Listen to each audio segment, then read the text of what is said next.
Hello. आज हम बात करेंगे प्रोस्टेट कैंसर की। प्रोस्टेट यानी गदूद, ये एक मेल ऑर्गन है जो यूरिनरी ब्लैडर के आसपास होता है और अगर ये बढ़ जाए तो इससे यूरिनरी स्ट्रीम के ऊपर फ़र्क पड़ता है।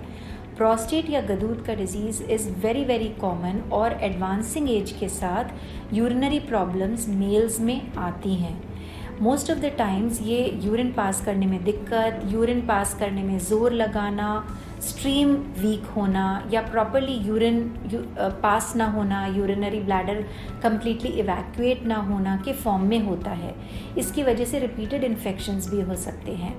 मोस्ट ऑफ द टाइम्स ये age related benign prostate hyperplasia या फिर एज रिलेटेड प्रोस्टेट के चेंजेस की वजह से होता है, but sometimes it can be because of cancer as well.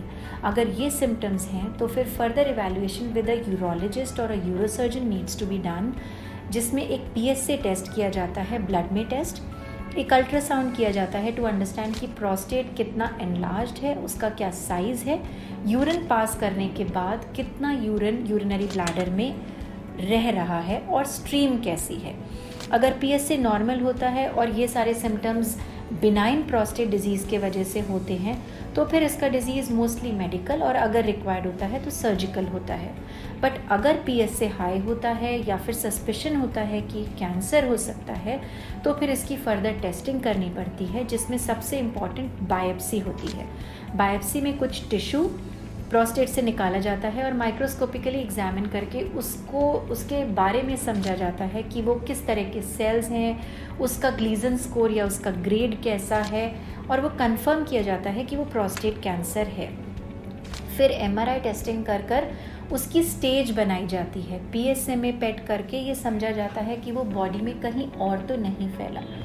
Confirm करके और स्टेज बनाने के बाद ये डिसाइड होता है कि ये प्रोस्टेट कैंसर को किस तरीके से ट्रीट करना है। Good thing is prostate cancer is hormone dependent, तो मेल हार्मोन टेस्टोस्टेरोन को सप्रेस करके बॉडी से उसको डिप्राइव करके प्रोस्टेट कैंसर को बहुत अच्छे से कंट्रोल किया जा सकता है। इसके आउटकम्स एडवांस स्टेजेस में भी काफ़ी अच्छे होते हैं। जब ये लोकलाइज्ड होता है, अगर ये लो रिस्क हो तो कई बारी ट्रीटमेंट की भी ज़रूरत नहीं पड़ती। इंटरमीडिएट रिस्क में हमें ट्रीटमेंट सर्जरी या रेडिएशन के फॉर्म में करना पड़ता है और साथ में कुछ समय के लिए हार्मोन के इंजेक्शंस ऐड करने पड़ते हैं। अगर ये हाई रिस्क होता है तो हम रेडिएशन या फिर सर्जरी पेशेंट से डिस्कस करने के बाद, डिजीज़ देखने के बाद डिसाइड करते हैं कि क्या होना चाहिए।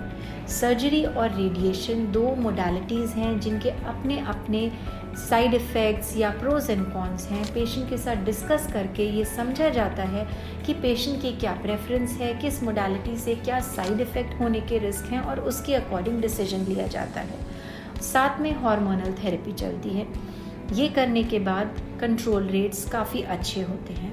वेरी हाई रिस्क या डिज़ीज़ जो बाकी बॉडी में अलग जगह पे स्प्रेड कर गया है, उसको भी मोस्टली हार्मोन से कंट्रोल किया जाता है या हमें कई बारी कीमोथेरेपी भी ऐड करनी पड़ती है।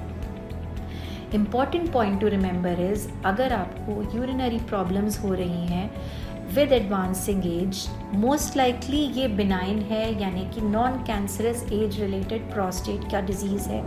But you should get yourself investigated, PSA test कराना चाहिए ये समझने के लिए कि अगर वो कैंसर है तो हम उसे जल्दी पिक करके कम्प्लीटली ट्रीट कर पाएँ। Stay aware, stay empowered. Thank you.